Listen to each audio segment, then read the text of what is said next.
as well when you get up there. Starting line, y'all. I'm ready for this party to be over and you back here getting your medals. But first, walkers, you're gonna wait at the starting line. You're gonna wait at the starting line where if you're walking,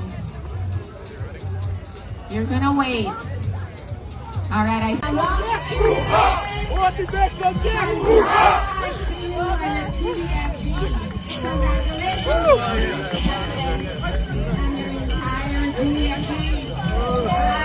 Thank you. Make sure everybody gets the medal.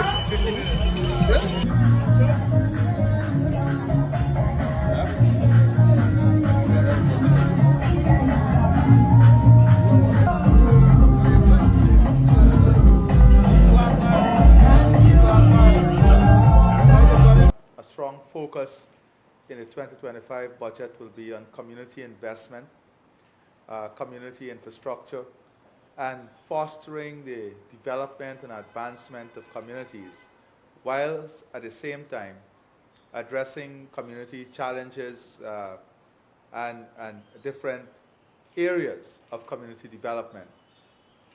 After more than a year of consultations among communities all across the country, there is a high degree of satisfaction with the macro infrastructure, the roads at the community level also, the expansion of drainage networks, and the general investment in healthcare and education. However, we and the communities all across the country, are aware that there are some essential issues within communities, within NDCs, within municipalities and towns that we must address. And Budget 2025 sought to make direct intervention and allocations to address those issues, whether it's security, sanitation, drainage, environmental issues, and I want to go through some of that and to show you how Budget 2025 would address those issues. Also, the healthcare system, the work that we're doing in healthcare, some of what you can expect, some of the expansion of some of the programs that we already have in existence. I want to talk a bit about that. I want to talk also a bit about, of course, our whole infrastructure, supporting community grounds, improving sport facilities and so on within the different regions and community, and also to address some other issues that I think are important for us to have the right perspective and to have the facts before us. But it's interesting for us to commence this discourse by understanding a bit about what is happening globally also. And how do we prepare to meet some of these global challenges and to ensure that we mitigate as far as possible the consequences of these global challenges. And one of the global challenges that I want to focus on today is that of food production. As you know, the world in the last 3 to 6 months has undergone serious challenges in terms of environment, natural resources, and even the ability to produce and to keep a pace with global food demand. But particularly the sector that is undergoing tremendous difficulty globally now is that of poultry. And it's important for us to understand what is happening in the poultry sector because, as you know, we have had massive growth in the demand for poultry products in Guyana, from hatching eggs to table eggs to meat, and we have also had tremendous growth in terms of local production. But when you look at the pace of growth in the national demand for these products, you will see that on the supply side, we have some challenge that we will have to mitigate against. And one of the major challenges facing the industry globally today is that of the bird flu. commonly, that is what is known as the bird flu. And why is this impactful for us? Why should we understand the implications of this for our local market and for Guyana itself? As you're aware, we import more than 52 million hatching eggs. This year we'll need a bit more. And almost all of that hatching eggs comes from the US. Now, most of the hatching eggs, if not all, comes from Georgia, Miami area.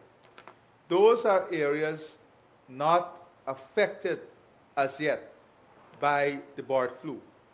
But we have massive problems in the rest of the US, where some estimate put production of hatching egg down by 40%. We have had instances where the entire production system had to be removed so that they can mitigate against the widespread of the of bird flu. So when you have a situation where in the US, which is a major player in the market, which is a major player in the poultry market, having such a big impact, then of course the demand in the US has to be satisfied from areas like Georgia, like Miami, that does not have an impact as yet. And of course this will have an impact on the global supply chain. And Guyana, of course, is part of that global supply chain. So that is from a hatching egg perspective.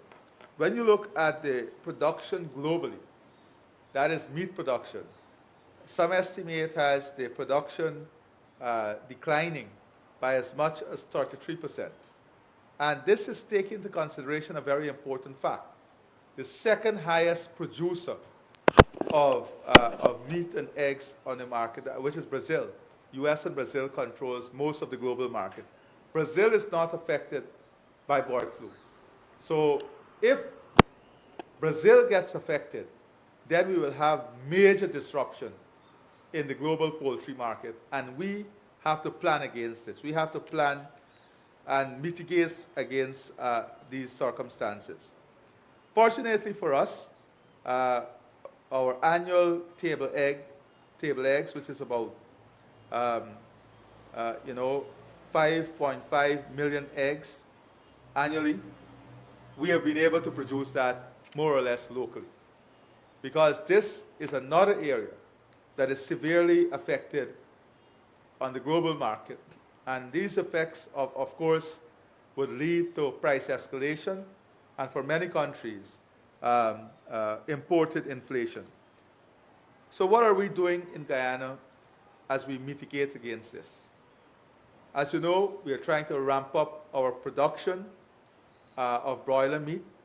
The demand is projected to increase tremendously this year. So we are trying to support the local farmers, support the local industry to ramp up production. Hatching eggs, we never produce hatching eggs in Guyana. Last year, however, we were able to produce 1 million hatching eggs in a pilot program. And we are looking to see how within 3 years, in about 3 to 4 years, we can be self-sufficient in the production of hatching eggs. So this year, we'll have heavy investment and support to the private sector consortium in building out the industry so that we can increase more of the hatching eggs that we produce locally. So the Ministry of Agriculture is having what we call an actionable task force that is tasked with liaising on with the World Animal Health Organization and the US. For a matter of fact, there are daily meetings that we are having to ensure that we are kept abreast with what is happening in relation to the bird flu scenario and how we can continue to implement measures which include stronger monitoring of our port of entry, stronger monitoring of at-risk border areas. We are using drones and other forms of technology to help us in the monitoring, and we are part of the global information sharing network that would allow us not only to generate information, but to proactively and aggressively address these issues.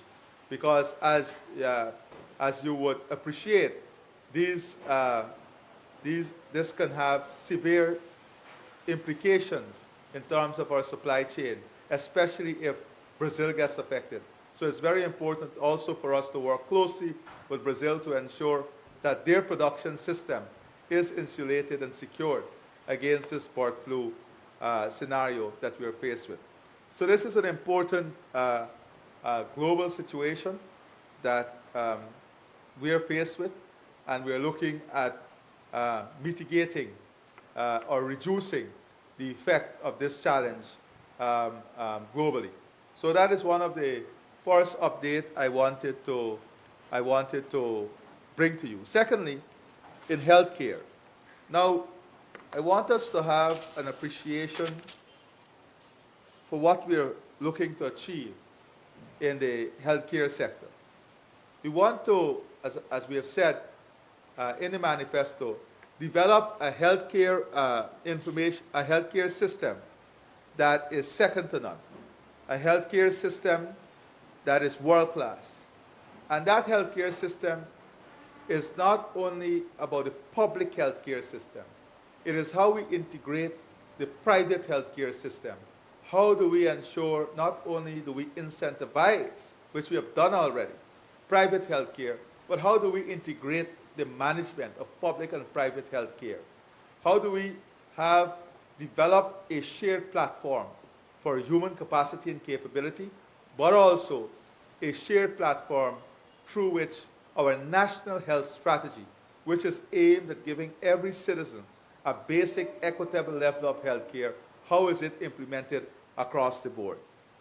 Now, we are having discussions, for example, with Northwell as to how we can develop another information sharing platform, which is part of the health information system, but a human resource and specialty platform in which we can have all the specialists in our healthcare system and also specialists in the Northwell healthcare system, how we can have a platform in which our local doctors and doctors within the public healthcare and private healthcare system can have a reference ability, how they can have a system in which these specialists can help, and it's already occurring through telemedicine and through e-medicine, how they can be a part of the infrastructure that support the healthcare system here. So that is something that we are working aggressively on. We are working with Hess Corporation also on the expansion of the agreement we have with Mount Sinai, who is powering our healthcare system. And there are a number of important issues that we are advancing in terms of healthcare. So let us look at some of what is ongoing and some of what we are pursuing in the immediate future. As you're aware, we have 12 new regional hospitals that are under construction, and this is an important aspect to ensure that we have a healthcare system that is equitable and give basic equitable access across the different regions of our country. So we have 12 new hospitals under construction, 12 new regional facilities under construction. Outside of those 12 facilities, in the last 4 years, we have completely rehabilitated. We have built, not rehabilitated, we built 25 new health centers. We have also worked on the digitization of our healthcare system. And in the digitizing of our healthcare system, we have the telemedicine, 84 sites, medical sites, especially in the hinterland, are already connected to telemedicine. We have the electronic health record system that will commence very soon, the patient management information system. And this is both for the public and private healthcare system. Now, an important aspect of the healthcare system, the telemedicine aspect of the healthcare system, is integrating our telemedicine services with world-class facilities, whether with Mount Sinai, Northwell, or with major facilities in India, so that we understand the constraint of the limited human resource assets and areas of specialization. That is why we are partnering with the best, so that our telemedicine program can be a global telemedicine program that fits into leading health institutions like Mount Sinai, Northwell, and other institutions in India. And that has already started. We understand also that the national emergency healthcare system, that we have to invest in this. So very soon we're going to put together a team to look at ways in which we can enhance emergency healthcare. You know, right now you go to Georgetown Hospital and other hospitals for emergency healthcare. So we are working now on looking at a scalable model, a world-class scalable model, emergency healthcare system. And we have had discussions with Northwell, for example, as to a scalable model that is applicable to Guyana, in which we can have emergency healthcare and diagnostic center in every single region, supporting the regional hospital and delivering these very essential and key services. Now, the diagnostic centers, because healthcare and public health relies heavily on diagnostic facility.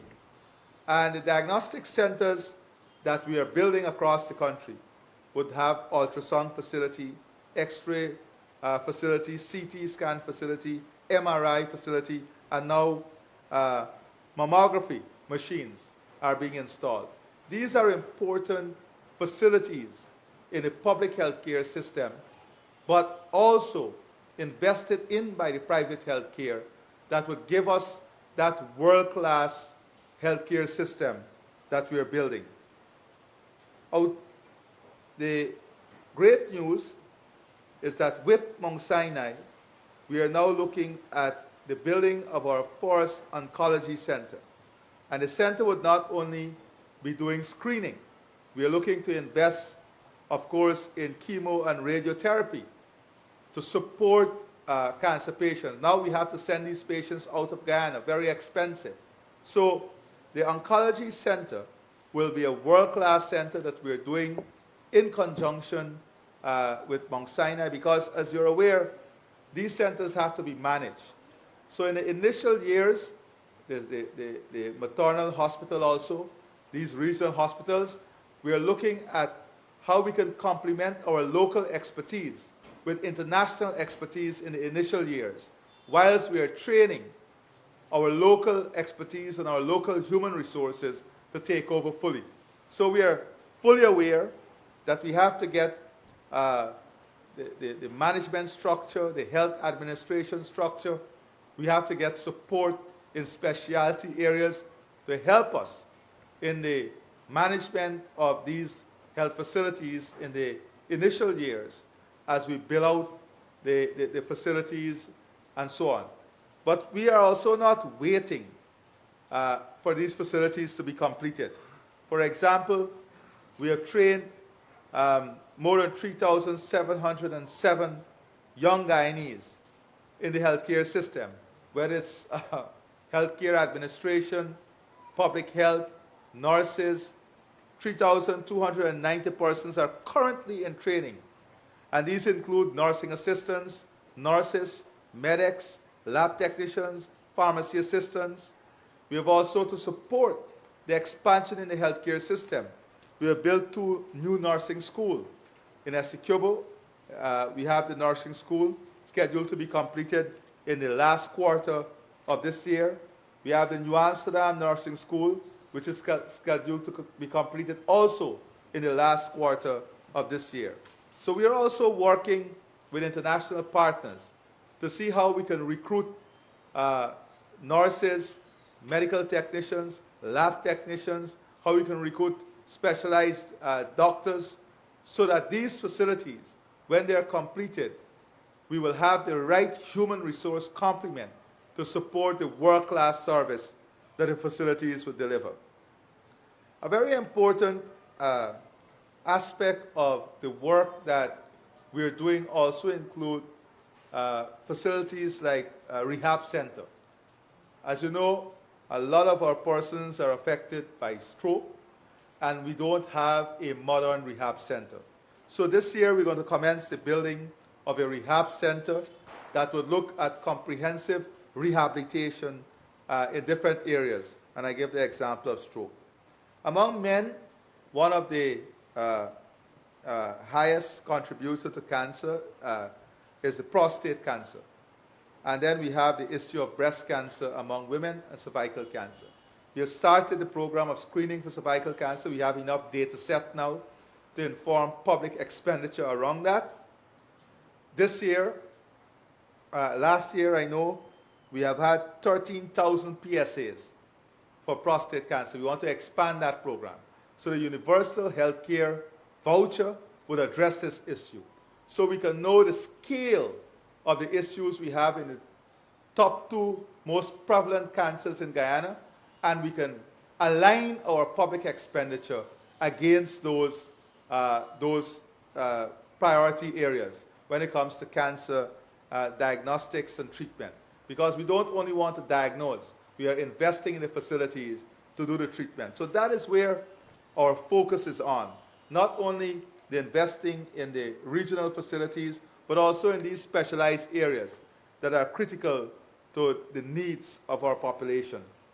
Now, to support our efforts in terms of breast cancer, for example, we have 4 new mammography machines that will be that are installed at Linden, New Amsterdam, Saudi, and Letem. So you can see these facilities are not centralized. It has been decentralized all across the region. Cervical cancer, we have the HPV vaccine, which is free of cost. And recently I've had great discussions with healthcare professionals and researchers, and they've attested to the importance of this HPV vaccine in preventing cancers. 12,000 women between the ages of 21 and 65 would have already done the test. Of the tested persons, and this is why the test is so important, of the tested persons for cervical cancer, the program we launched last year, we had 17% positive ratio. 17% of those tested. Now, this is a cancer that can be prevented. This is a cancer that can be treated with early detection. And that is what we have done. We have invested and given every woman the opportunity to have early detection and to have the vaccine to prevent the cancer. There are very few countries that would have taken this proactive approach to dealing with cervical cancer. Those women who were tested positive, we were able to intervene and invest to ensure that they have the treatment that is required.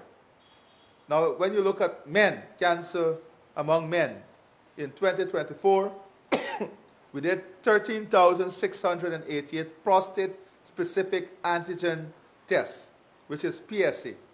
Now, this is important for men. Out of those tests, which is a small number in terms of our population size, 19% were elevated. 19% were elevated. Of those men with elevated PSA, because the test allows us to understand those who have elevated PSA. Out of those men with elevated PSA, we did 536 biopsies, of which 38% were positive. Now, that's a very high ratio. But we could not have achieved any of this data if we did not invest in the screening process, if we did not invest in the facility.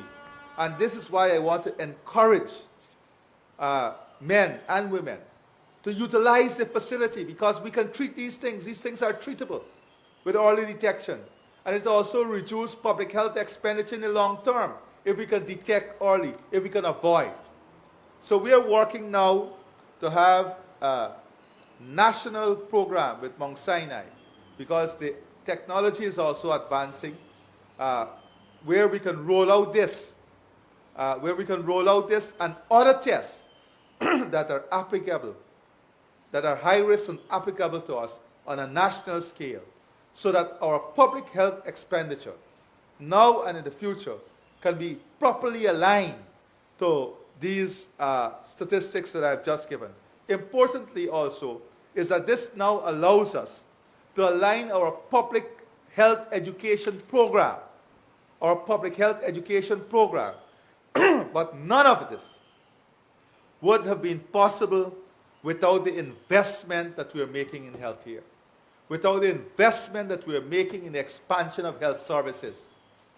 These are the results of a healthcare system that is delivering, a world-class healthcare system that is not only looking at diagnostics, but is looking at treatment, prevention, because we want a healthy population. Now, when you look at the patient assistance program, and we can only assist you if you're part of the program. We had in 2019, 684 patients would have benefited.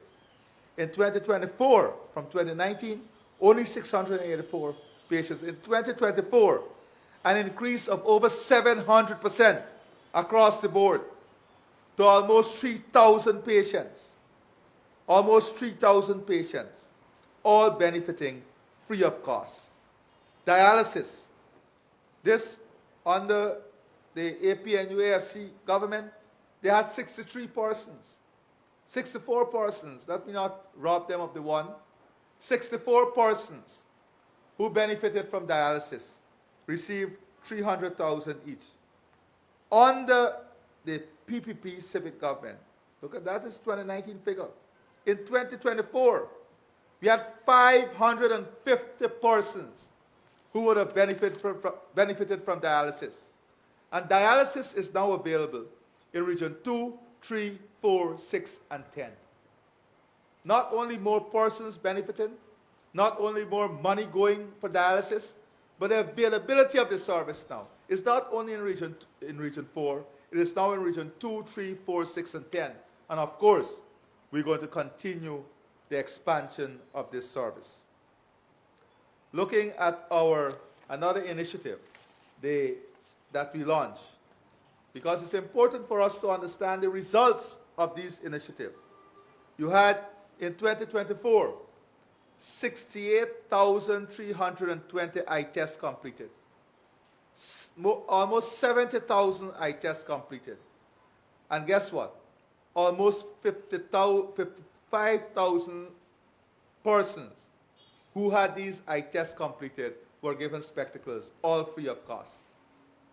Between 2015 and 2020, 16 cataract surgeries were completed at Port Moran. They shut down the facility. Can you imagine that? Between 2015 and 2020, and these are the statistics that the APNU-AFC hides from. They can't account for their period in government. They're not transparent in accounting. The facility at Port Moran was closed down between 2015 and 2020. 16 cataract surgeries were done. From 2020 to 2024, we have done 3,665 surgeries at the same hospital. We re-equipped the hospital, and we have done 3,665 of those surgeries compared to 16 between 2015 and 2020. Today, any citizen from any region who require cataract surgery, we do that free of cost at the Port Moran Hospital. Look at audiology. In 2019, the program benefited only 647 persons. And people had to pay. Under the APNU-AFC government, they had to pay $65,000 each for their hearing aid. 647 persons benefited. And they had to pay $65,000 each for the hearing aid. In the last 4 years alone, under our government, More than 4,000 persons benefited from hearing aid, free of cost. They did not have to pay, free of cost. Here is where the revenues of the country is going back to our people, going back to create world-class healthcare services, world-class education services. These are the results that they cannot accept, they cannot appreciate. So what do they go back on? Look at all the news cycle. They go back on their old strategy. Accusation of corruption, accusation of perception of corruption, accusation. That is their strategy. Using race baiting, criticizing, because of the inroads we're making, criticizing Afro-Guyanese who join us nastily. They go to their old strategy. Corruption, perception of corruption, race baiting, and recently the leader of the opposition, unable to respond factually or respond to the type of development that is taking place, goes back to his old threat of destabilizing the environment, violence, the days of slow fire, more fire. That is what that is the only thing they're capable of. Destabilizing our society, not results, not achieving these things that we are achieving, but we can account for our period. We can speak about real results, about the investment we are making in the healthcare system, the future plans that we have for the healthcare system, and the type of results that is generating. When you look at dental services, if we look at dental services in 2022, and there's nothing to show for their period. In 2022, we did 165,000 plus procedures. That increased to almost 387,000 procedures in 2023 and 495,000 procedures in 2024. In the last 3 years alone, more than 900,000 procedures. Actually, almost 1 million procedures when you look at the numbers. Almost 1 million dental procedures between 2022 and 2024. These are the results of our investment. We are not talking here about a second-class healthcare system. We're talking about a healthcare system that would have nodes around the country dealing with emergency services at a scalable level within regions that is integrated to a national emergency model. We're talking about rehab centers, aftercare service. We're talking about an oncology center that deals with treatment, world-class center. We are talking about diagnostic centers that are equipped with CT scans, MRIs. We're talking about a digital health model that has a world-class telemedicine service that is linked to global health service providers. We have a system that is integrated and being built around world-class systems from Northwell, Mount Sinai, and other systems out of India. We're talking about building a platform in which we integrate our capacity and capability in the private and public sector that will support the building of this modern world-class healthcare system. That is what we're talking about. And I've given you some of the results. In the last 3 years, 25 new health centers and health posts, 4 in Region 1.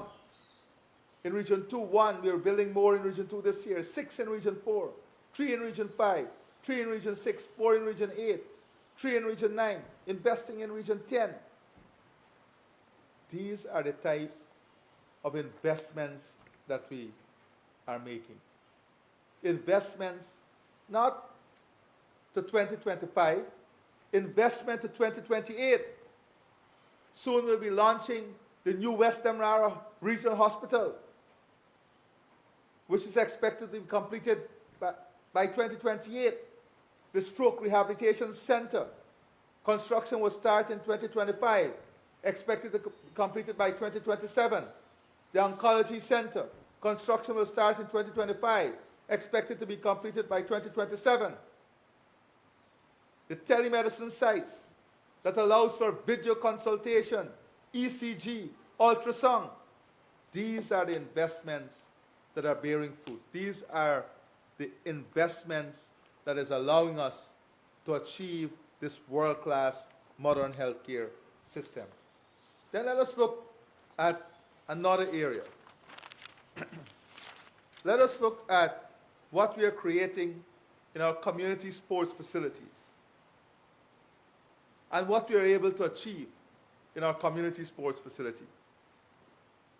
Last year, up to last year, we have completed 550 grounds across the country, 246 of which are hinterland community.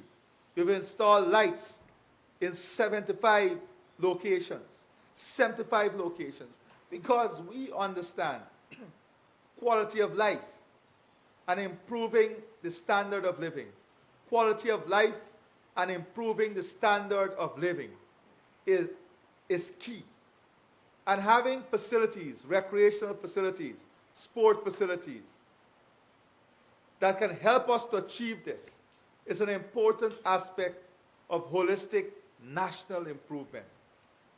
If we want to develop world-class sportsmen and women, these investments are essential because we want sports, entertainment, and culture to be an integral part of the economy and the country and the system that we're investing in and developing.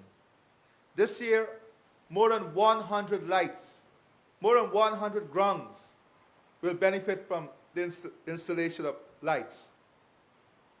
Lights to allow our citizens to live more productive life, our athletes to have the facilities so they can train, our communities to come together closer. More than $2 billion is set aside for the building out of grounds, the rehabilitation of grounds across the stadium, across the country. And this is outside of the 5 internationally accredited stadiums that we are building now at Anna Regina, Mackenzie, Bayrock, Palmyra, New Amsterdam. These are outside of those. In addition to the multi-purpose facility, all of these things we have delivered beyond the manifesto. And these multi-purpose facilities are going to be exactly the same and even better than the gymnasium we have in Georgetown. We had one gymnasium nationally that everyone had to come to. Today we are commencing the construction of these multi-purpose facilities across different regions. In Mabaruma in Region 1, Madhya in Region 8, Letem in Region 9, Bartik in Region 7. These facilities would allow our athletes to play futsal, badminton, table tennis, volleyball, indoor hockey, basketball. These are only some of the sporting discipline these facilities would be able to facilitate. Boxing. This is what is called equitable development.